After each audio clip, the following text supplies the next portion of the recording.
in my career, being able to sit and listen to people who were in positions that I strived to be was probably one of the most important things that I had from 18 to 22. I thought it was really neat. So it is my pleasure to be here with you. The fact that you are in class, it's at 5 after 7 on a rainy Monday night. That's what makes a difference, because guess what? In a couple of years, you're going to be sitting in an office on a rainy Monday night, knocking out work that's going to grow your career. I also would like to say quickly that Tropical Smoothie is, in fact, a very great story. Jordan Krolick sat on our board when we weren't such a great story. And Jordan has personally coached me for a couple years. And you guys are very lucky to have Jordan as a professor. He has added a ton of value to me as a leader and in franchising. So I know he doesn't like me saying these things and his bald head is blushing, but you have got a special professor who, let's be honest, has worked with some really big companies and has done some really big things in franchising. So I'll stop there. My background, I am from Atlanta, right down the road from KSU. I grew up in the what's now called the West Side. To me, it was just like down by Georgia Tech when I was young, but grew up there, went to school here in Atlanta, and actually went to the hotel school at Cornell. Guys, I got lucky. I didn't have a very good SAT score, but I worked my whole career from 12 until 18 in restaurants. Busboy, dishwasher, blah, blah, blah. And a school like that is very interested in the kids who have worked and understand the hospitality business from the ground floor. That combined with I could really kick a football pretty well. So those two things got me into Cornell, and I enjoyed the experience. And it was a great launching point for me. How did I get into franchising? Like everybody else, I was a senior in college and went, oh shit, I need a job. And the job that I came up with was selling hotel franchises for a company called US Franchise Systems, which was publicly traded on NASDAQ for a time. And they had 3 different hotel brands. So I literally lived in Boston and drove around in my car, knocking on hotel doors, seeing who wanted to develop or convert a hotel. So it was hardcore, what we call franchise development. After being in the Northeast for 5 or 6 years, that was enough snow for me. I wanted to get back to Atlanta. Came back and landed a position at Intercontinental Hotels, which is also in Atlanta, right near our current corporate office, but over by Perimeter Mall. And I got to expand my horizons there and go to a bigger organization. When Jordan talks about Home Depot is a massive organization. Tropical Smoothie has 110 employees. Very big difference in those two sizes of companies. IHG is a very, very big company, and I learned how to really work within kind of the larger corporate confines. And I did things like strategic services, so e-commerce and web booking, as well as global sales. When those were coming on 20 years ago in the industry, it was an interesting place to work. But like all people, I had a good quarter life crisis and said, the pressure's mounting. I better go back to school and take a vacation. So I went up to Athens for 2 years and did my MBA. Focused on marketing and entrepreneurship. Really, I went because my finance and accounting skills were not that great. So I wanted to round those out for my undergrad years. Left there, actually went back to work for US Franchise Systems. And then in about 2009, a gentleman that Jordan knows very well, Scott Presley, who is also an independent sponsor and an investor in various franchise systems, approached me and he said, I found this little brand down in Destin, Florida. You ever vacationed in Destin? Yeah, I've been to Destin. You ever been to a Tropical Smoothie Cafe? And I went, Tropical who? What? Never heard of it in my life. And I was traveling for business at the time. And I remember I was up in Cleveland, Ohio. And I went and saw my first Tropical Smoothie Cafe. And guess what, guys? I was not impressed. It was not very impressive. And I went, Scott, are you sure you want to do this? So I took a flyer on Tropical Smoothie Cafe, not knowing what the heck it was. At that time, there were about 300 locations. The company was still based in Destin, Florida. And so I drove back and forth from Atlanta for 2 years. And I was our vice president of franchise development, which means I sold franchises to entrepreneurs who wanted to open their own business. About 2 years of that, and Scott and his investment group actually got a controlling interest in the business, and myself, the CEO, and a handful of people that sort of made the cut to be a little bit more professional, moved the business to Atlanta. And from there, it's been a growth story ever since. So I went from vice president of franchise development, spent about 5 years as our chief development officer, where I oversaw both real estate, design and construction, and sales. So kind of the whole process of development. And then was lucky enough in 2018 to be named the interim CEO for the second half of 2018, and interviewed for the full-time job and was able to get it. And I went, uh-oh, it's kind of like the dog who catches the bus. Now what? Now what do I do? So I picked up the phone and I called Jordan Krolick and said, Jordan, I don't know what I'm doing. Can you work with me for about 18 months and get me off on a good foot? And he was nice enough to do that. So that leads me here today. As he said, 1,050 units. We opened 133 restaurants last year. We signed 197 leases for new restaurants last year, and we sold 335 franchises. So while that is not yet McDonald's type stats, as Jordan would tell you, it is on the way. And when you have that amount of growth, a lot of money can be made both by franchisees and by the ownership of franchise companies. And we changed owners back in September of 2020. The group that Jordan was a part of sold us to another private equity firm that paid a pretty penny for the business. So the investors did a very nice job and monetized the asset that they had invested in for 8 years. But I got to tell you, in the last 15 months since the new owner has bought us, we actually have driven our EBITDA and our openings and our sales. And so that big price that everyone said they paid looks pretty good now with the options we have in front of us. So there's, as best I can, my career in a nutshell. Well, that is, and as I will tell the people in the class and online, I mean, they couldn't have picked a better person for that job, because you can see just the energy and the basically the pull yourself up by your bootstraps type mentality that Charles has. And there's certain people you come across, and I'm very fortunate. There's very nice things you said about me, but there's certain people you come across that are superstars, and so that's why I'm absolutely pleased to have you tonight. And there's no shocker that the company's even doing better than anybody ever foresaw that. So let's start. We're going to hit a couple of things. We're going to talk about the company. We're going to talk about the industry. We're going to talk about you in the industry. But let's start with the company. What is the current company vision for Tropical Smoothie? I mean, what do you see? You're the CEO. You're the driving force behind the brand. What is the vision that you see both now, and how will that adapt over the next few years? So Jordan, this is going to be interesting, because the way I would have answered this question working one-on-one with you 3 years ago is different than I would answer it now, because I've learned that vision has to be out there. It has to be bigger, because as you know how I'd say 4,000 units, all 50 states, starting international development, blah, blah, blah. All that stuff's going to happen. What's most important for this brand, and it's one thing I'm very proud of. You mentioned earlier that our vision is to inspire better. And so I have to start there, which is inspiring better. And if you're sitting in the classroom going, what the hell does he mean, inspire better? You tell me what you think it means. It's an open-ended area that allows for our franchisees, our corporate support staff, and our guests. At the end of the day, we want to be a positive influence in the communities where we operate.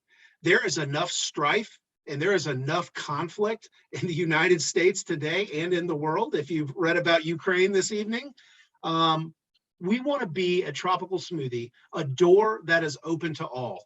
Red, black, purple, green, right or left, Audi driver or BMW driver, it doesn't matter. The reason that inspiring better is important, and you might say, well, it's because you guys sell healthier food.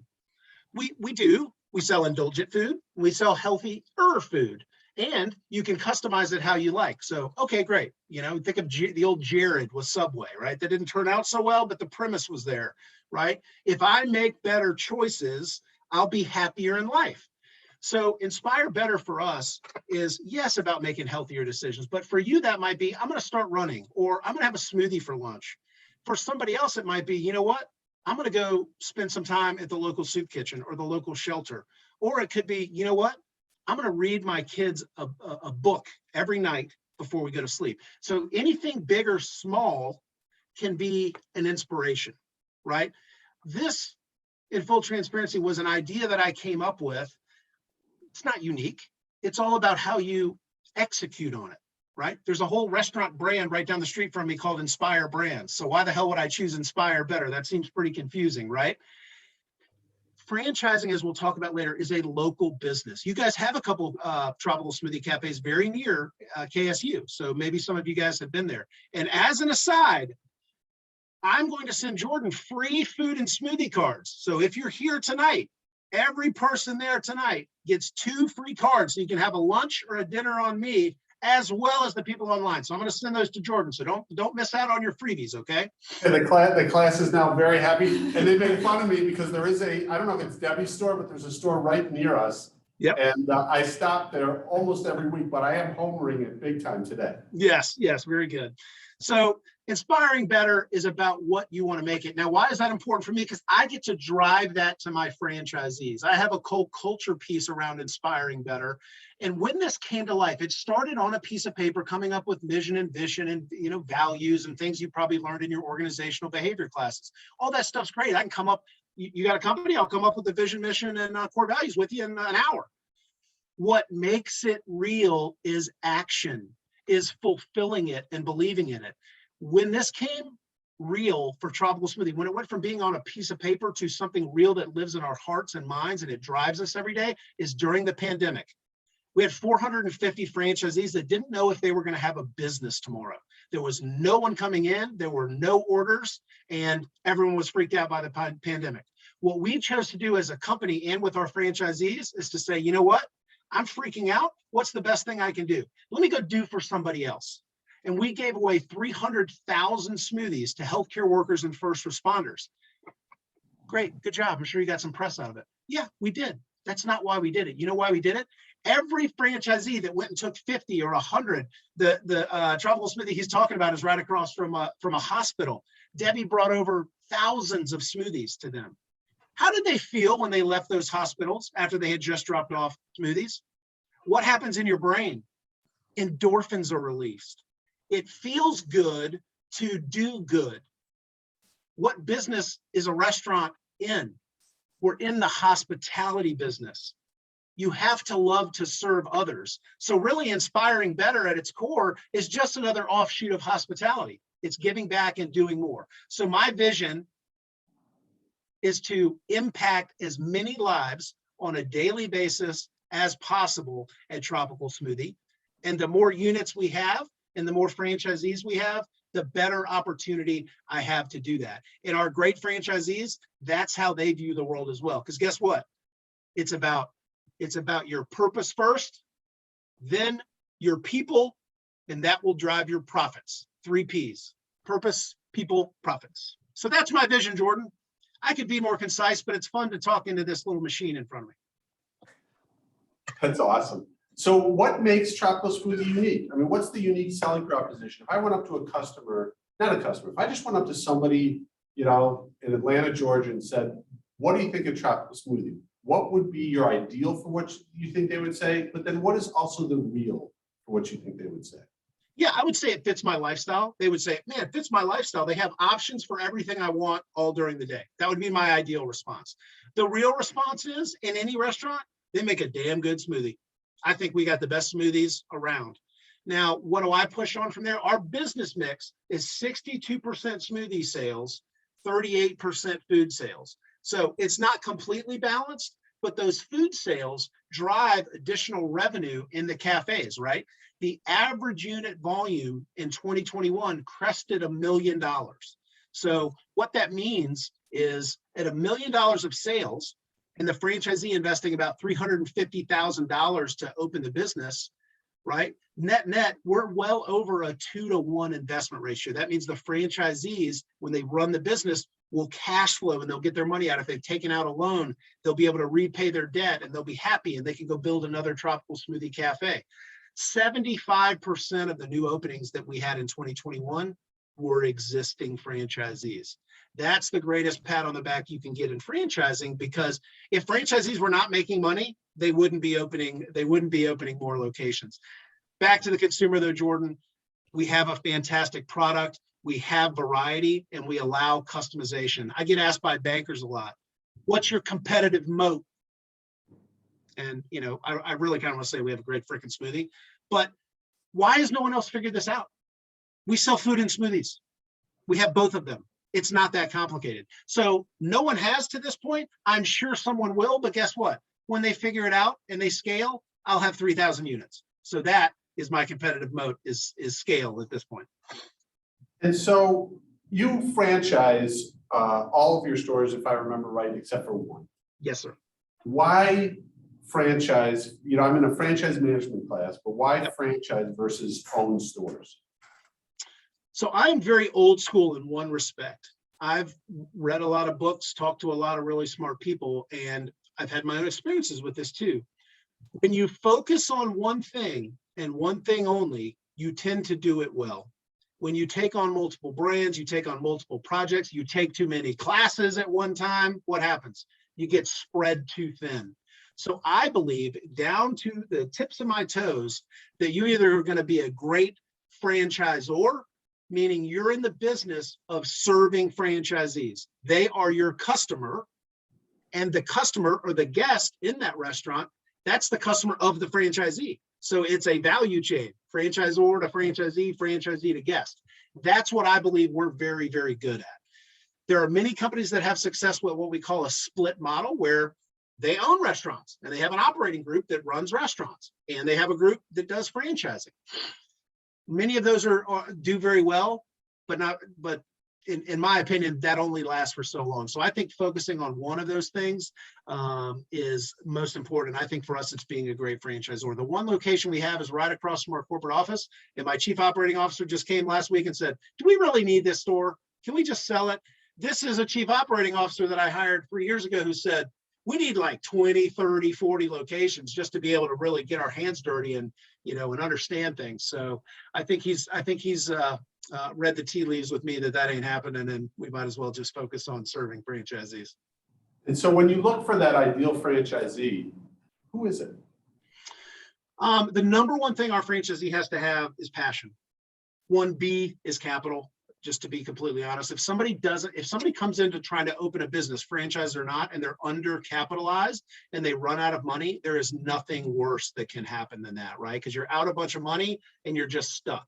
But for us, the ideal franchisee is someone who is passionate about the brand, believes in inspiring better, believes in our mission that we want to be the most beloved restaurant brand by sharing the fun and craveability of the tropics. So they have to buy in, so to speak, to our mission, vision, and values and say, I want to be part of that. Because at the end of the day, Jordan, this isn't rocket science. We're making smoothies and we are assembling fresh products, wraps, quesadillas, flatbreads, etc. It's about loving the business and wanting to serve guests. And quite honestly, this brand has grown from what we would call in our space mom and pop operators. So let's say Jordan and I are cousins and we're like, hey, let's open a business. All right, how about Tropical Smoothie Cafe? And we both go in there and we work the business, or a husband and wife, or two brothers, or whatever it is. We have a ton of franchisees that started that way, and as he said, pulled themselves up by their bootstraps and now own 5, 10, 15 locations. They're buying houses and cars and all that kind of stuff. And that, to me, as a franchisor, that's what makes it all worth it, is to be able to support something that I believe in very much, which is the entrepreneurial American dream. Because I do believe it still exists. And I think your safest bet to achieve it, quite honestly, is through franchising. And so what are your thoughts of the large, and we were talking about this the other day in class, but there's some large private equity groups that have gotten into franchising. There's some non-private equity, but just massive organizations that, you know, have 1,000, 1,500, 2,000 stores now of different concepts, 6, 7, 10 brands. What are your thoughts of them? Do they fit? Do they not fit? Where do they fit in the whole Tropical Smoothie vision? They don't fit into our vision. We do not want small, medium, or large private equity owners in our business. And here's why. I believe, and I understand because I'm an operating partner at a private equity firm, I understand the need to drive profitability. But as a franchisee backed by private equity, there are a lot of revenue opportunities and things that they can financially engineer or want to financially engineer with the franchisor. So they're going to come after us a little bit, basically. And I don't really want to deal with that. I want operators who are close to their businesses, who are investing in their businesses and growing them as independent entrepreneurs or small conglomerates of entrepreneurs. So we are anti-private equity in the Tropical Smoothie Cafe system. Probably has cost us some growth. We probably could be at 12, 13, 1,400 units at this point, but I think it's well worth it to maintain the culture that we have in place. So we have a couple other topics. As I said, we have Tropical Smoothie and you, and a little bit more on your background and your vision. But I'm going to take a break for a second. I've not done this with the class, but I'm going to have the class at least ask one question, and then just for a different voice, and then we'll come back to this. But does somebody here, do you guys have a question for Charles? Free smoothies, free smoothies. Hey, Charles, my name's Ethan. I got a quick question for you. So how do you keep your, I was going to say employees, but I guess in this case, how do you keep your franchisees happy to, after their agreement is up, whatever it is, 2 or 3 years, how do you keep them happy to want to sign on and continue being a partner with Tropical Smoothie? Ethan, that's a great question, buddy. That gets to the heart of franchise. So I'm going to correct you on one thing. The standard term for a franchise agreement is at least 10 years. Ours is 15 years with a 10-year renewal. So franchising in most cases, you're getting married, buddy. It's a long-term thing. How do you keep them? And Jordan is going to know this. My former boss, private equity guy that brought me into Tropical Smoothie, Scott Presley, and I agreed upon one thing very early on in working together as we were sort of feeling each other out. The one thing we agreed upon answers your question, Ethan, which is if franchisees make money, everything will work out. And there is nothing truer than that. So Ethan, what I mean by that is if I've got a business model that you can go open and operate and make the amount of money that you want to make and be your own boss at the same time, you're generally going to have happy franchisees. Now, that said, Ethan, it is difficult to keep franchisees happy because no matter how far the bar raises, have you read any of the press about McDonald's? What's the company that's always getting sued by their franchisees? McDonald's. Does anybody have a better business model? Arguably Chick-fil-A, but does anybody have a better business model or make their franchisees more money than McDonald's? Probably not. But yet they still have strife all the time, right? Now, listen, McDonald's has got 60 years on us, but it's about trying to maintain that one-on-one franchisor-franchisee relationship. Every one of our franchisees has my cell phone number and my email. It gets harder and harder to do this as we get bigger, but everybody knows that they can call Charles Watson, the CEO, because guess what? I'm just another bozo on the bus with this company. I'm not anything special. I just have a title. And so them knowing that, a lot of times they don't call because they know that and they'll work with my people, et cetera. The other thing we set up, Ethan, is we have committees. So I've got a Tropical Franchisee Council. So think of that as a board, a franchisee board that we voluntarily put in place because we want to hear their feedback. Does anyone know where the Egg McMuffin sandwich came from? A franchisee. How about the Filet-O-Fish sandwich at McDonald's? A franchisee. Franchisees have fantastic ideas if you tap into them and you have a business partnership. You're going into business with your franchisor. So make a money and listen would be big. And what I teach our people at Tropical Smoothie Cafe is we have 3 things we have to do if we're going to make franchisees happy and be not a good franchisor. I don't want to be good. I don't know about you. I want to be great. So it ain't that hard. Number 1, we got to show them that we care about them, right? Like I care about you. I want to make sure you're making money. Number 2, we got to communicate with them deeply and effectively. Oh my God, you guys just launched a new app, or Uber Eats, you just did a deal on Uber Eats. How come you didn't tell me? So we got to communicate deeply and effectively with them.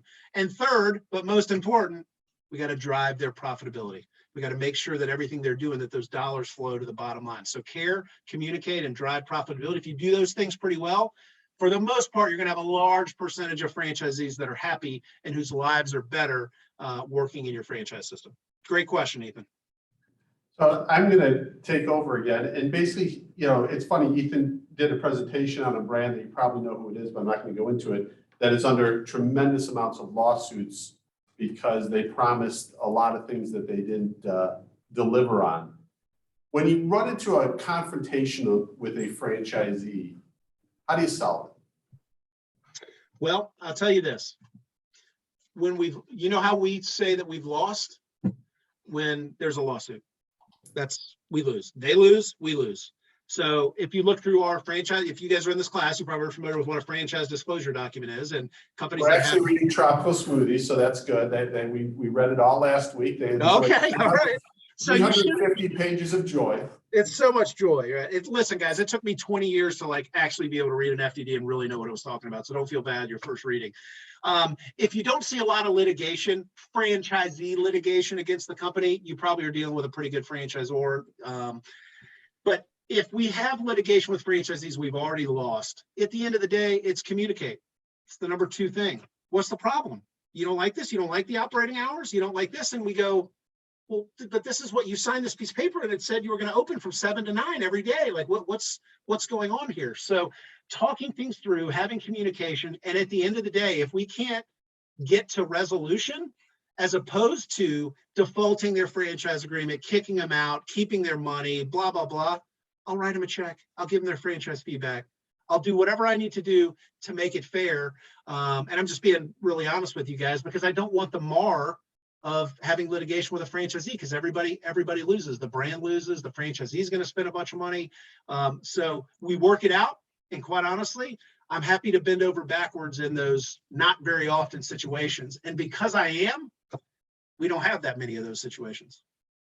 Now, not everybody in this class is going to go into franchising.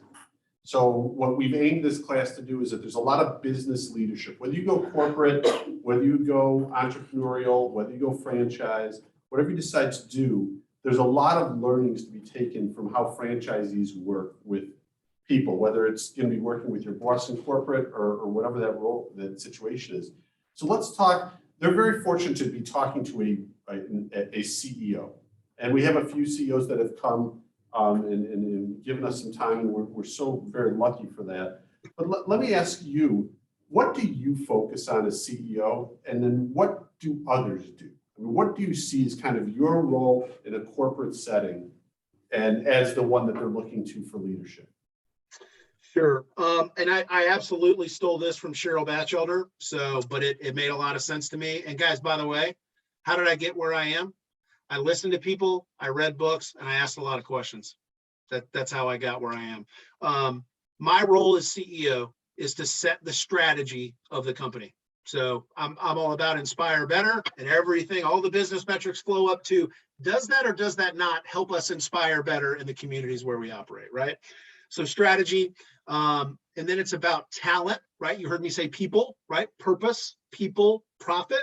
So the talent piece of that is incredibly important. I've been known to pick up the phone. Somebody's recruiting somebody. I'll just pick up the phone and call them. Hey, Jordan. Right. Yeah, absolutely. You're going to be our VP of real estate, right? Well, you don't need to be at Jersey Mike's. Come on. What do you need? What do you need? And I try to short circuit that, because there is nothing more important than people in an organization. Zero. All a business is, all an organization is a group of human beings working towards a common goal. And if you've done any kind of work anywhere, you'll know that not everybody's always rowing in the same direction. So if you can try to get them rowing in the same direction, you've won half the battle, right? So vision, strategy, and talent are really the things that I focus on. And I've learned a ton in the last 3 or 4 years. What I do on a day-to-day basis, you know what the number one thing I do when I walk into the office in the morning and I open my computer? I look at the top of my Outlook calendar and I see who's got a birthday or who has an anniversary at Tropical Smoothie Café. And I send them a personal email. I don't know. I think that's cool. I like it. I think it's a personal touch. I have an assistant. She could write the email. She's not going to do that. I'm going to do it, because there's always some little nugget that I know about them or something they're into or whatever. And why do I do that? Because when I was at Intercontinental Hotels, CEO didn't email me. Nobody knew who I was. I was just a cog in a big machine. And so to make people feel special will endear them to your organization. If you then can align the compensation strategy and how interesting the work is, and by the way, what do all humans like to do? I think win. They like to win. And if you can create a winning team for your business, you shouldn't have a lot of turnover.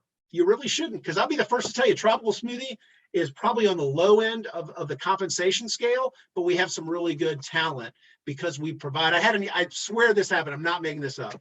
I sent one of those emails this morning. It was a lady in our design and construction team. She's been in the business 40 years, all the big brands. We got her over here, and we have had some people leave recently. She said, Charles, all these young, I think she called them young bucks. All these young bucks are leaving to go see if the grass is greener on the other side.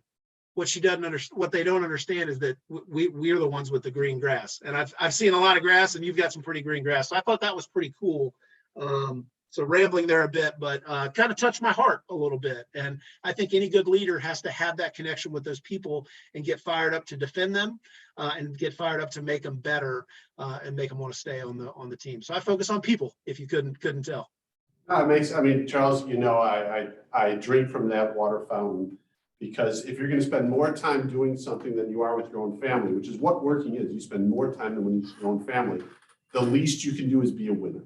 Because when people are a winner, they want to win versus, hey, wow, we came in second. And the other thing that you mentioned, I want to make sure that the class hears it, is when you value your team, the team values the organization. And that, as a leader, is the best thing you can do, because when they value the organization, they naturally value your position in it. And it's all because you build a trust between all three of those places: the organization, the employee, and their leadership team. So I love that. I know we had another question from the class. Yeah. Hey, Charles, it's Ethan again. I have one more question for you. Ethan, you only get one question, buddy. I'm sorry. Oh, I do? Okay. I'll have to get your email from Jordan then. Just kidding, man. You'll have your cell phone by the end of the night. Yeah. That's right. So I've enjoyed listening to everything you've talked about so far, but it sounds like, a lot of good stuff, and I know nothing's perfect. So what are some of the common challenges that you run into on maybe not a day-to-day basis, but maybe on a monthly basis as CEO?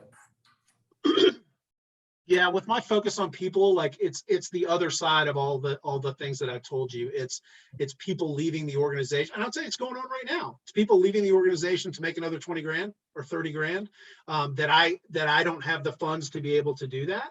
And so we've had some turnover, and it's mostly been, with sort of the inflationary environment and losing some good people and having to go through that. So that's been a bit of a negative. The darker side of franchising and my committees and my franchisees that I work with a lot. Gosh, I guess the best way to say it is it can be really petty and really selfish at times. People have their own agenda. These committees are set up to represent all franchisees, right? To go out and be a listening ear and bring it back to the Tropical Smoothie Support Center. And I'm not getting a lot of that. I'm getting individual franchisees who are giving me their gripes and the things that they want to see done versus what does the system really need. And I guess overall, what I would tell you is that I think hospitality in general, but certainly franchising as a franchisor, can be a little thankless. You got to show up every day, and you know what? You're going to get kicked in the teeth. You're going to get kicked in the teeth by your customer, which is your franchisee, and you got to kind of grin and bear it. Now, all that said, there is a line, and if you cross that line as a franchisee to my people, you're going to get a call from me, and you may not be part of our system anymore. But that's the hard part, but it's also what makes us special, right? So dealing with that and having to, when you have such a high people touch business, I've got to go support my people who just got kicked in the teeth. And calm them down and make them understand that. Short of that, from a hardcore business perspective, inflation is killing us. Supply chain with every restaurant company is going nuts. Supply chain in every business is going nuts. The labor environment is very difficult, both on the corporate side. It's getting a little better at the restaurant level, so that's good. There's some green shoots there. So it's, at the end of the day, guys, I look every morning at who do I need to email and what were sales yesterday, right? And it's a very micro business on a day-to-day basis.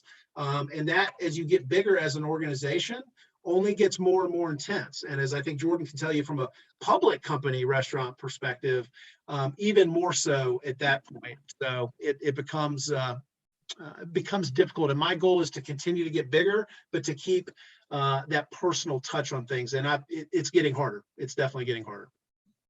And Jada has a question. Hi, I'm Jada.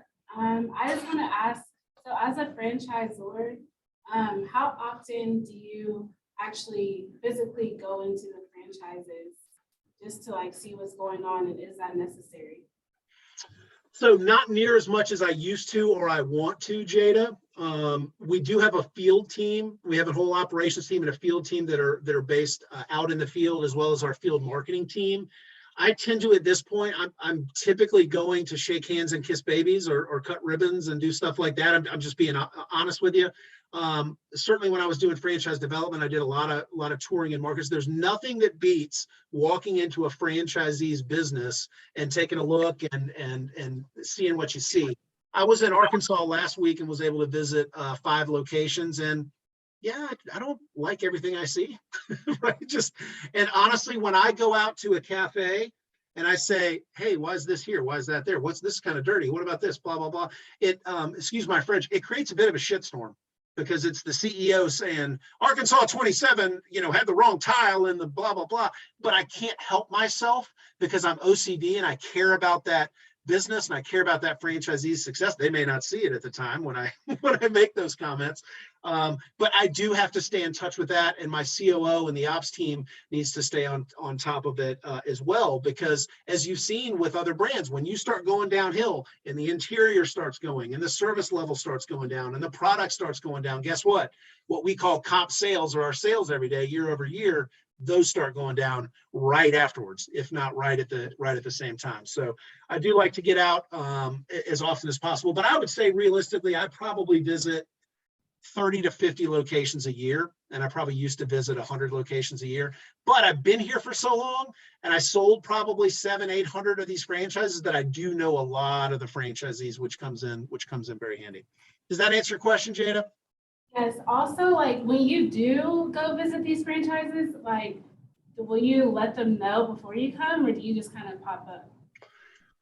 They don't like the CEO sneak attack. That's no fun. I do if I'm traveling somewhere and there's a tropical smoothie, I'm gonna go in and get a smoothie, right? Usually what I'll do is I'll walk in and whoever's working the register, I'll say, hey, I'm Charles Watson, I'm the CEO of Tropical Smoothie, and they'll go, yeah, sure. Excuse me, crazy guy in line. Both are true, by the way. Both are true. Both are true statements. I'll do that. And if the franchisee's there, I'll introduce myself. On something like that, I never say anything bad. I just say, hey, I just was in town. I was just at the location. If no one's there and it's just employees, etc., I'll typically take a couple pictures and send it to the operations people. The cafe that we own, I'm harder on than any of them. I was there with my kids this Sunday and gave my CEO a ration of shit because there were 4 or 5 things that were just not right that need to be right. And so, yeah, people were hopping today to try to get it fixed. So there's the good and the bad that comes with that power. So I try to use it sparingly, but if it's the restaurant we own, we're going to get it right. What's the number one thing that drives you nuts? Walking to a store that may not be doing, maybe it's doing 90% of the right thing, but it's not doing this one thing. And that is the thing that say, we've got to do this. Cleanliness, period. How can you go in a restaurant with an appetite and look at a dirty table or a dirty floor or straws from the thing, straws from the smoothies on the ground? It's terrible, right? You ever like, I'm terrible at this. I should make my bed every day. I'm not very good at it, but how nice is it when you get in your bed and it's nice and that it's nice and tight and nice, you pull it back and it's great. That's how it is. Getting into an unmade bed is not near as good as getting into a crisp made bed. That's how I try to explain it. Oh, that makes a lot of sense. So let's do the last thing in our home stretch. I kind of want to get your thoughts on leadership. And first of all, just starting with, you have a lot of these kids here deciding what they want to do with their lives. Fortunate that I have all upperclassmen, but why did you choose the franchise industry? And then do you still feel the same way? And again, I will do nothing but answer 1,000% truthfully. I fell into franchising. I have a hospitality college degree. So at that time, my dad was in the restaurant business in Atlanta, and I saw him go up and down. He made a ton of money when I was young. He had 20 restaurants. By the time I was in 5th grade, he was broke. So I saw the bad into restaurants. So when I got out of college, I went, I'm not doing that. I'm going into hotels. And I worked whatever little connections I had. Somebody knows this person who knows, you know, the Muirers, who blah, blah, blah. And I got a job. I told everybody I've now worked with multiple investment bankers. And I remember being in college, and you guys may have this at KSU as well, like career days, or you know, Truist is coming to hire, or, you know, and then the lines of everyone out with their suits on and stuff. And for me, it was, oh, Goldman Sachs is here to hire. Oh, Accenture's here to hire. And I remember looking at that and going, I don't have the grades to go get in that line. Like I can't. I'm not gonna get a job with those guys. And it made me feel really bad about myself, to be honest with you. And now at this stage of my career, all those people that were in those lines that got those jobs, they now work for me.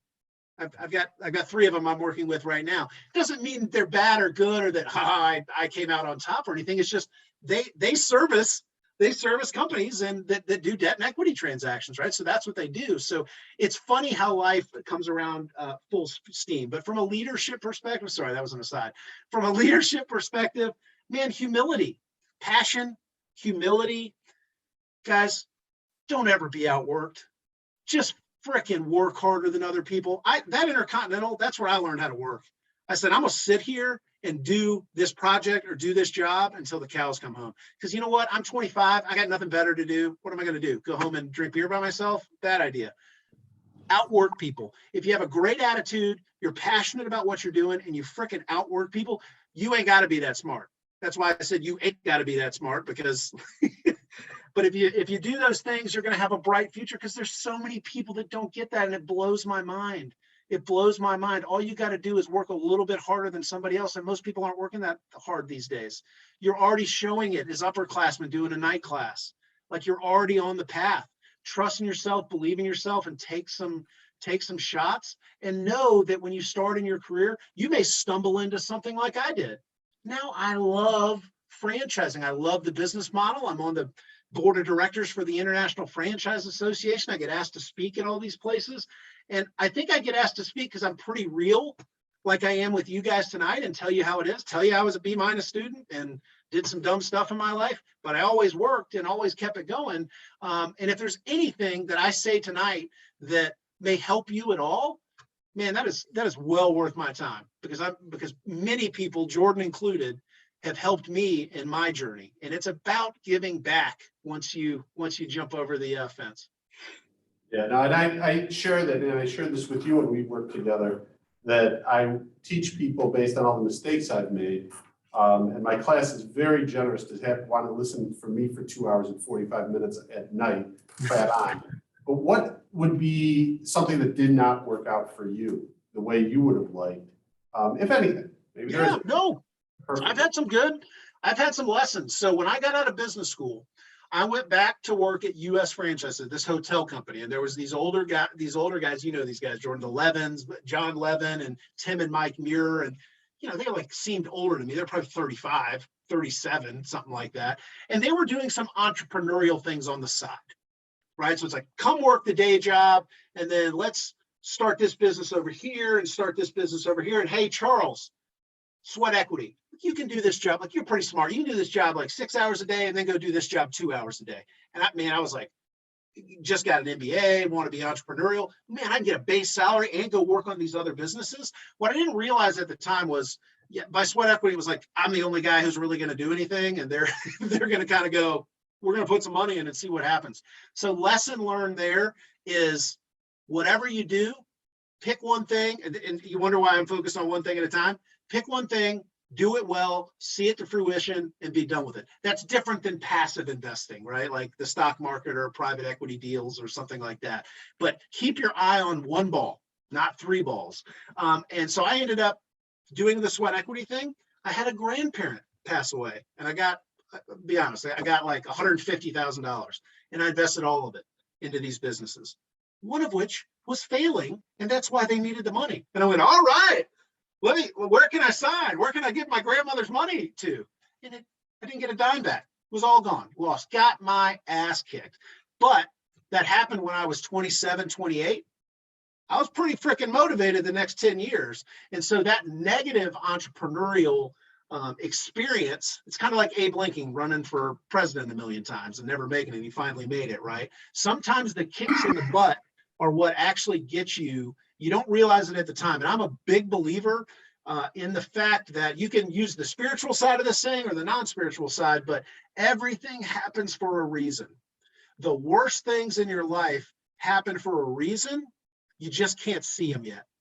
And I'll give you one very personal one. My mother passed away when I was 25. She was the closest, my best friend, blah, blah, blah, blah, blah. The last gift she ever gave me was passing away. You know why?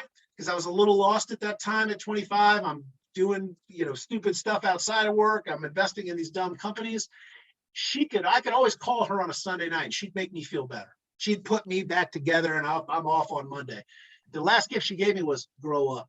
Be a man, be a woman, whatever, and go on with your life and do it your own way. And that was a big lesson that I learned throughout that.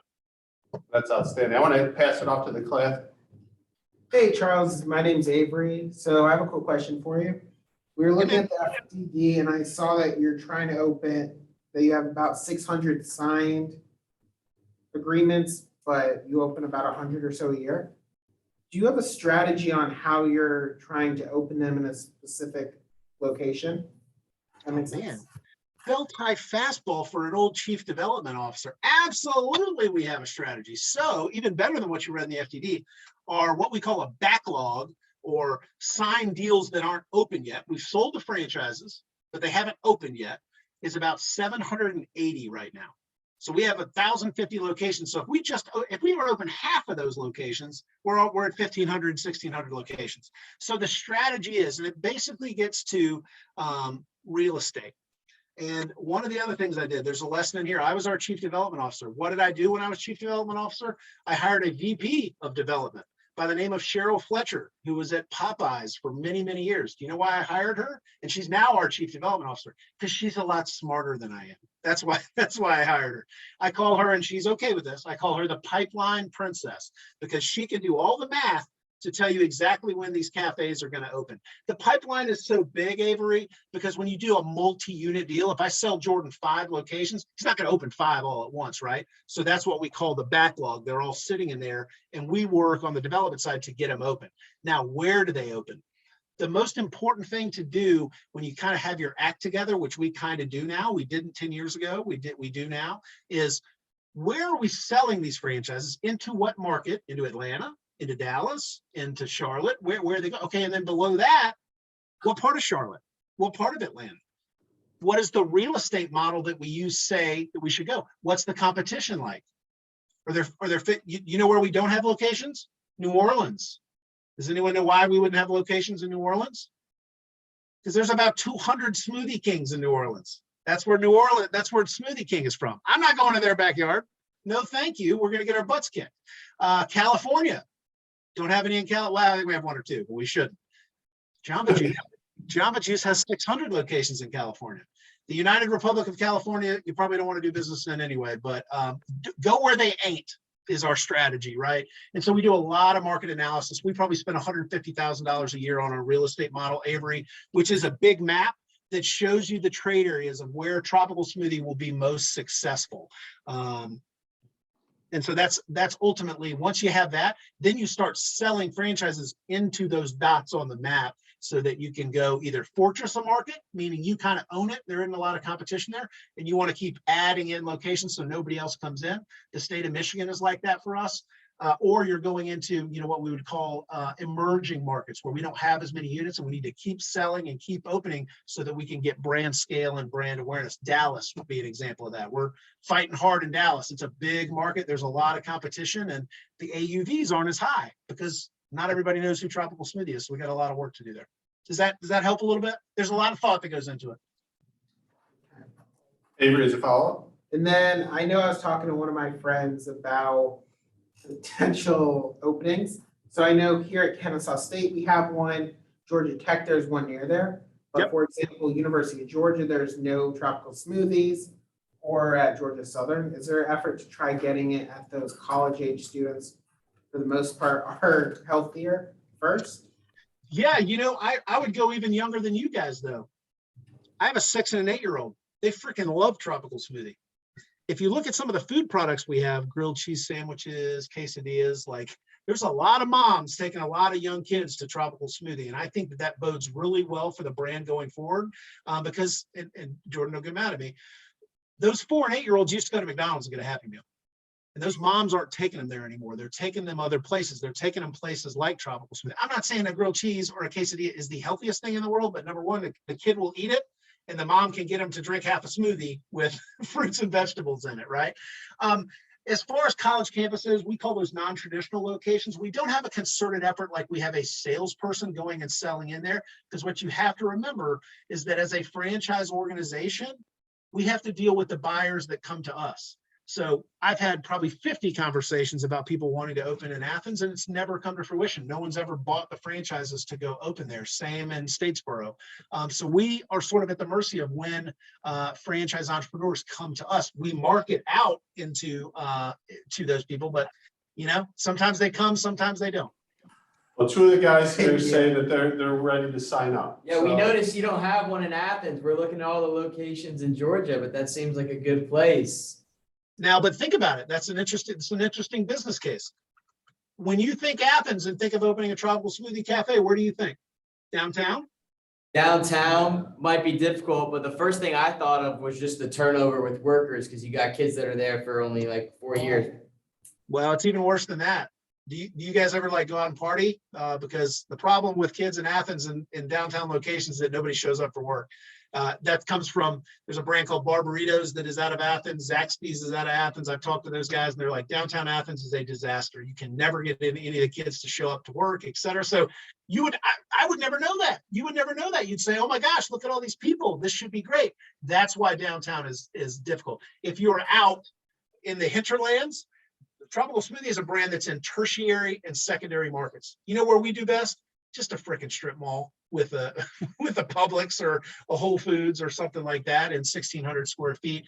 That's ultimately where it works really well. We'll get one in downtown Athens, I'm sure, but it'll probably need to be part of a 5 or 7 store package. So the Zaxby's downtown closed. So that's yeah. Chris? Yeah. Hey Charles, my name's Chris. Hey, Chris. I hope this doesn't affect my chance at a free smoothie, but I used to work and help manage a competing smoothie franchise. I'll let it pass. Smoothie. I was hoping. But I think this question kind of involves both. So like the whole industry kind of has an issue with like higher wages. So I know like a lot of sub shops are starting like several dollars higher. So how, I know you kind of mentioned this, but how do we attract employees at lower wages? Because that's been a problem at the business I used to work at, and I'm sure it's the same issue. So I got a couple answers to that, none of which are easy. There was a big fight in franchise in the past couple of years. It was called the fight for $15 an hour minimum wage. And then the International Franchise Association and restaurants and QSR, oh my God, we can't possibly afford $15 an hour. Like it'll kill our businesses. What's the average wage now? 15, 16, 17, depending on where you are. So that's happened. If that's already happened. And did you guys take Econ 101? Supply, demand, these little charts that I can never figure out. The market moves. If you want somebody to work, you're going to have to pay them whatever the going rate is. So the business is going to have to adjust. So what happens when you have higher labor and you have higher input costs like supply chain? What's the cure? Pricing. I went to Starbucks the other day. I had like one of those monster, what do you call them, ventis, the big suckers, at a white mocha, $7.36. It used to be like $5. So pick it. Pricing is going up. Our new pricing, we're going to take another 3%, 4%. That goes into effect in March. So pricing will do it for sure. The other things as far as in cafe or in restaurant, culture, being able to sell your culture in that cafe. Here's what you're going to learn here. Yes, we're making smoothies or we're making hamburgers or we're doing whatever, but we have a team. We have this. Here's the benefits you can get. And then on a kind of a more technical, we've rolled out a new POS that allows for tipping. You guys notice that everywhere you go, ask for tips now? Well, so do we. The average tip at even a QSR, well, I wouldn't say QSR, but I'd say quick casual, the average employee makes another $3 an hour spreading those tips across. And so our $15 an hour people that used to be $9 an hour people are actually making about 18 bucks an hour, depending on the market. So a couple things there. Culture and tipping is a big deal. So we're reaching the end of the time, Charles, and like I had promised the class, you're brilliant and you impact people's lives positively. So I appreciate you taking the time. Or I send them down the wrong road, Jordan, and they never come back and they're pissed at you because you had trouble. Charles, that's my job. That's my job. It's okay to have fun too, guys. Like, it's just life, let's have fun. So I want to end with this question, which is, if you could speak to your younger self, your 21-year-old just starting out, and you did this a little bit before, but so if it's a little bit leans on some of those answers. Yeah. But what advice would you give to the students here? I mean, they're about to start their first permanent job. They're all excited to work, which is, I need to have them analyzed for that versus stay in school forever. But what advice would you give to them here? And again, I can't thank you enough for taking a little bit of your time. This has been super fun, super fun. I wish we should have done it in person. I apologize. If you ever have me back, I'd be happy to do it in person, and we can have a smoothie party before class. To tweak it a little bit, relationships. It's about like that covers my ask a lot of questions, talk to a lot of people, read a lot of books, do whatever you got to do. I think it's relationships and hard work. If you can do those two things, you don't have to be a rocket scientist. But if you get to know people, if you're likable, if you're likable on the index, and you know what, if you're working for somebody, working really hard makes you likable, being trustworthy. And what I mean by trustworthy, I don't mean cash register trustworthy. What I mean is, man, I can count on Avery. Like, yep, I know we got a presentation that's due Monday. I'm going out of town with my kids. And you say, boss, I got it. I'll work on it this weekend. It's cool. I'll get it done. It'll be ready to go Monday morning. What is that he or she boss going to think of you? Go raise your hand. If you think of nothing else, you've just been in school for 20 years. When you go to work, don't forget to do what you've done for 21 years. Raise your hand. Oh man, we got to do this, that, or the other thing. I'll do it. What is it? And if you do that enough times, you're going to make a reputation for yourself as someone who is a go-to person. And you know what? It doesn't have to be perfect every time. Just try. So many people are so scared to try something. Just try it. It could be terrible. You could do a terrible job at it, but you tried and you did and you put some work into it, etc. That person above you or beside you is going to come and help you, and you're going to grow and get better and get smarter along the way. So be confident, focus on your relationships, raise your hand, and then get to work. And if you do those things, it's going to be impossible for you to not have a nice life where you live in the top 5, 10, 15% of the American public and do all the things you want to do. Have a house and 2.5 kids and a dog and a pool and all that kind of stuff. If you don't do those things, then you could end up like me. So work on those things.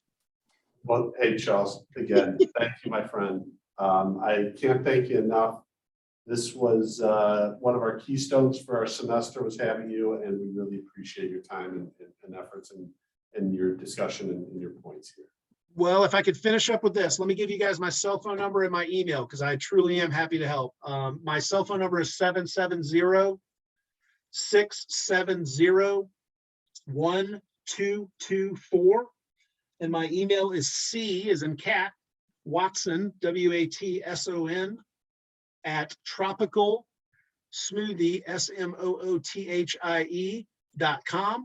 If there's ever anything I can answer for you, if you're interested in franchising, Atlanta's a big franchise town. So if any of this sounds interesting, let me know. Jordan and I know a lot of people that we can get you started. But happy to help and appreciate the time and speaking with you. Hey, Charles, you're the best. Thanks, guys. Have a great night. Hey, be well. Jordan, send me an email with your home address. I'll send you the cards for the students. Oh, that's so nice of you. See you guys. Okay, and I promise not to use them all myself. And for those of you on the recording, you may not have seen the introduction that will be coming up right now.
Sorry, hello?